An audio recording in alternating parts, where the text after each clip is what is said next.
नमस्कार। आरएनडीपीजी कॉलेज के online class में आपका स्वागत है। मैं राकेश कुमार जिंगर, व्याख्याता इतिहास।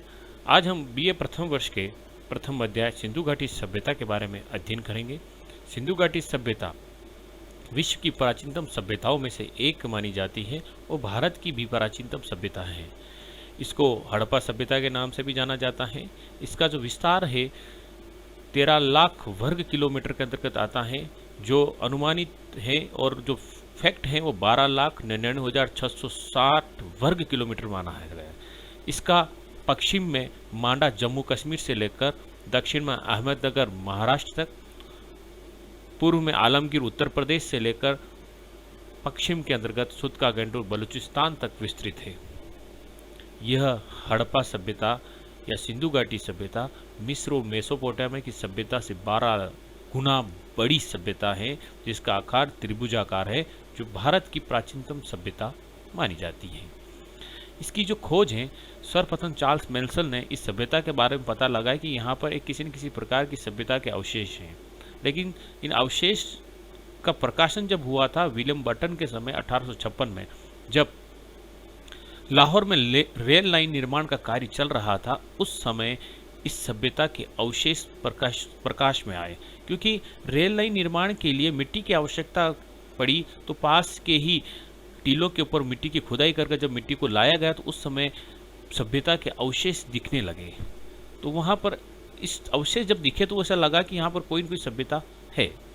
फिर अलेक्जेंडर कनिंघम ने 1860 ईस्वी में जो वो टीले जो थे जहाँ से मिट्टी हटाने का प्रयास किया गया था और जो अवशेष मिले थे उसका देखा और उसके कौन सी किस प्रकार की रूपरेखा, उन सब की खोज करने का प्रयास किया, लेकिन विस्तृत रूप से उत्खनन नहीं हो सका, जिसके कारण वह असफल रहा। अंततः जॉन मार्शल, जो भारतीय पुरातत्व विभाग के महानिदेशक थे, यानी कि पुरातत्व विभाग एक ऐसा विभाग होता है जिसका काम इतिहास के महत्वपूर्ण पहलुओं को उजागर करना, इतिहास के महत्वपूर्ण बिंदुओं को लोगों के सामने रखना कि प्राचीन समय में क्या था, क्या नहीं था, क्या व्यवस्था थी, उन व्यवस्थाओं को उजागर करने का काम पुरातत्व विभाग करता है। तो जॉन मार्शल, जो पुरातत्व विभाग के महानिदेशक थे, 1921 में उन्हीं के निर्देशन में दयाराम साहनी ने सर्वप्रथम हड़प्पा सभ्यता की खोज की। निर्देशन तो था जॉन मार्शल का, खोज करता था दयाराम साहनी। 1921 में पहला जो स्थल जो खोजा गया था वो हड़प्पा सभ्यता का हड़प्पा नामक स्थान पर था, और इसीलिए उसको हड़प्पा सभ्यता के नाम से भी जाना जाता है।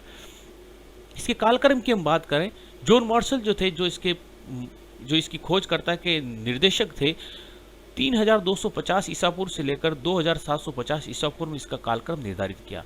लेकिन एक वैज्ञानिक विधि है C14 विधि, जिसके अंतर्गत ये होता है कि जो वस्तुएं वहां से निकलती उस पर कार्बन का आवरण पता लगाया जाता है कि उस पर कार्बन कितनी मात्रा में आया है। उस कार्बन की मात्रा के आधार पर उसका कालक्रम निर्धारित किया जाता है। तो उस वैज्ञानिक विधि के आधार पर इस सभ्यता का जो कालक्रम निर्धारित हुआ था 2500 ईसा पूर्व से लेकर 1750 ईसा पूर्व, जो सर्वाधिक मान्य भी प्रतीत होता है। इसके नामकरण की बात करें, यह सिंधु घाटी सभ्यता इसलिए कहा जाता है कि इसके अधिकांश जो क्षेत्र है वो सिंधु घाटी नदी के किनारे पर स्थित थे। सर्वप्रथम हड़प्पा से खोज हुई थी, इसलिए इसको हड़प्पा सभ्यता के नाम से जाना गया था। इस सभ्यता के जो उद्भवकर्ता थे उसको भी लेकर इतिहासकारों में बड़ा मतभेद है। विदेशी मत हैं, दो मत हैं, विदेशी मत और देशी मत। विदेशी मत मानते हैं कि ये सुमेरियन सभ्यता के लोग हैं जिन्होंने ही इस सिंधु सभ्यता को विकसित किया है। इसके जो समर्थक John Marshall, Martin Hiller, D Kosambi थे। और देशी जो मत था वो मानते थे कि ये द्रविड़ जाति के लोग ही थे जिन्होंने सिंधु सभ्यता का उद्भव किया, या सिंधु सभ्यता के जो लोग जो थे वो द्रविड़ जाति से थे, जो पूर्ण रूप से भारत के ही निवासी थे। इसका समर्थन राखलदास बनर्जी ने किया था। ये जो सभ्यता है इसका जो विस्तार है अफगानिस्तान, पाकिस्तान और भारत, 3 देशों के अंतर्गत फैला गया है। अफगानिस्तान में सुरतगोई, मुंडीग्राक नामक स्थान पर इस सभ्यता के अवशेष मिला है। पाकिस्तान, पंजाब, सिंध और बलूचिस्तान के अंतर्गत इस सभ्यता के अवशेष मिले हैं। सिंध के अंदर मोहनजोदड़ो, चूंदड़ो, पंजाब के अंदर हड़प्पा, बलूचिस्तान के अंदर डाबरकोट और बालाकोट। फिर हम तीसरे देश की बात करें, भारत। इस सभ्यता का सबसे अधिक विस्तार भारत के अंतर्गत था। जम्मू कश्मीर के अंतर्गत जो था वो मांडा नामक क्षेत्र, जो उत्तर का सबसे अंतिम बिंदु था। पंजाब में रोपड़ और सतलज नदी के किनारे इसके अवशेष मिले। हरियाणा में बनवाली, राखीगढ़ी, राजस्थान में कालीबंगा, जो राजस्थान का एकमात्र ऐसा स्थान है जहाँ पर सिंधु सभ्यता के अवशेष मिले, जहाँ पर जूते हुए खेत अग्निकुंड, काली चूड़ियों के अवशेष मिले हैं। उत्तर प्रदेश में आलमगीरपुर, संगोली, बड़गांव। महाराष्ट्र में देमाबाद जो सबसे दक्षिणतम स्थल है। गुजरात में सबसे अधिक स्थल मिले लोथल, धोलावीरा, सुतकोटरा, रंगपुर। ये अवशेष जो थे, ये अवशेष अपने लिए कुछ इंपॉर्टेंस रखते थे। जैसे कि हम बात करें, लोथल जो था एक बंदरगाह था, वहां पर बंदरगाह के अवशेष मिले। धोलावीरा सुव्यवस्थित नगर था। सुतकोटड़ा एकमात्र स्थान था जो घोड़े की हड्डियों के अवशेष मिले हैं। रंगपुर में चावल का प्रथम साक्ष्य मिला है। तो जितने भी क्षेत्र थे वो अपने अपने इंपॉर्टेंस रखते थे।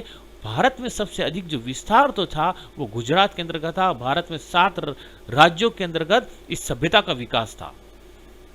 सिंधु सभ्यता की सबसे महत्वपूर्ण विशेषता यह थी कि वह सुनियोजित नगर नियोजन था। उसका नगर नियोजन इतना सुनियोजित था कि उसको नक्शे के रूप में या ब्लूप्रिंट के रूप में उसको पहले बनाकर फिर उसको इंप्लीमेंट किया हो। नगर की प्रमुख विशेषता हम कुछ निम्न बिंदु के माध्यम से समझने का प्रयास करेंगे। पहला है, नगर 2 भागों में विभाजित होता था। 2 भाग यानी कि 2 भाग होते थे। पहला पश्चिमी टीला होता था, दूसरा पूर्वी टीला होता था। पश्चिमी टीला कुछ ऊपर उठा हुआ होता था जहां पर शासक करने वाले अधिकारी लोग रहते थे। पूर्वी जो टीला होता था कुछ नीचे ढसा हुआ होता था, वहां पर आम जनता रहती थी। एकमात्र अपवाद है धोलावीरा का, जहां पर 3 भागों में नगर का बसावट है। बाकी सारे नगर सिंधु सभ्यता के 2 भागों में विभाजित होते हैं, पश्चिमी टीला, पूर्वी टीला।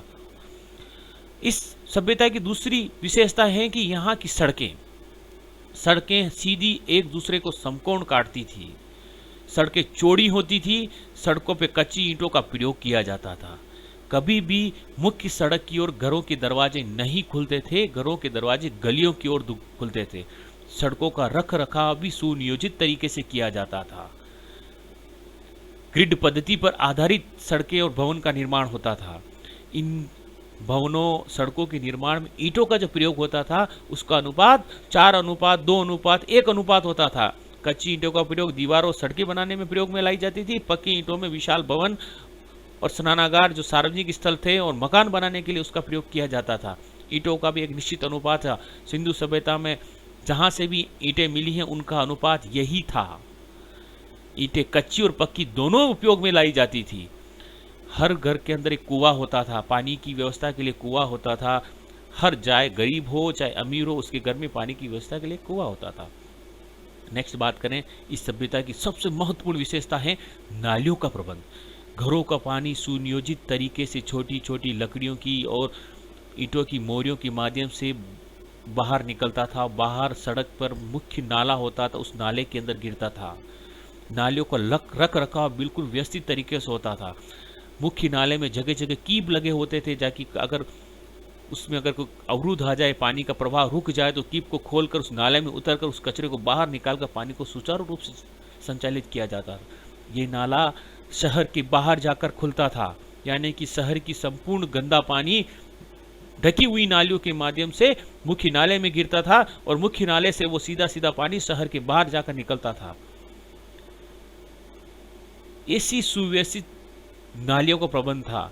ऐसा माना जाता है कि 18वीं शताब्दी के अंदर लंदन जो सबसे विकसित देश का एक शहर है, वहां पर भी इस प्रकार की व्यवस्था नहीं थी। 1800 ईस्वी के अंतर्गत ऐसी सुनियोजित तरीके से नालियों का प्रबंध हमारे लगभग 2500 ईसा पूर्व सिंधु घाटी सभ्यता के अंतर्गत था।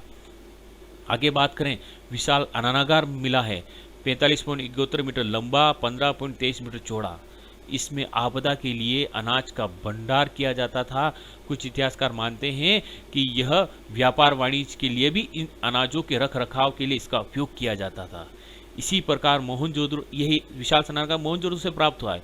विशाल अनानागार भी मोहनजोदड़ो से प्राप्त हुआ है। स्नानागार जो होता था, एक सामूहिक स्नान करने के लिए एक इमारत का निर्माण किया था, जो 12 मीटर तो लंबी, 7 मीटर चौड़ी और 2.5 मीटर गहरी होती थी। इसमें पानी की व्यवस्था के लिए कुआं भी होता था। गर्म और ठंडे पानी की व्यवस्था भी होती थी। महिलाओं के नहाने के लिए अलग कक्ष होते थे। फर्श पक्की होती थी। अंदर का पानी सुनियोजित तरीके से बाहर निकलता था। किसी प्रकार से खड्डानुमा होते हुए भी किसी प्रकार से यहाँ पर पानी का जमाव नहीं होता था। बिल्कुल व्यवस्थित तरीके से होता था। इसका रख रखाव भी सुनियोजित तरीके से किया जाता था। आगे की हम बात करें, सिंधु सभ्यता में एक सभागार का भी अवशेष मिले, जहां पर विभिन्न प्रकार की सभाओं का आयोजन किया जाता था। इस प्रकार ये जो सिंधु सभ्यता के ये महत्वपूर्ण नगर नियोजन के बिंदु थे, जिससे हमें ये जानकारी मिलती है कि वह सभ्यता कितनी सुनियोजित और विकसित सभ्यता थी, किस प्रकार यहाँ पर व्यवस्थाएं थी। इन व्यवस्थाओं से हमें अनुमान लगा सकता है कि वास्तव में एक नियोजित तरीके से शहरी नीति के आधार पर इस सभ्यता को बसावट किया गया था। जय हिंद, जय भारत।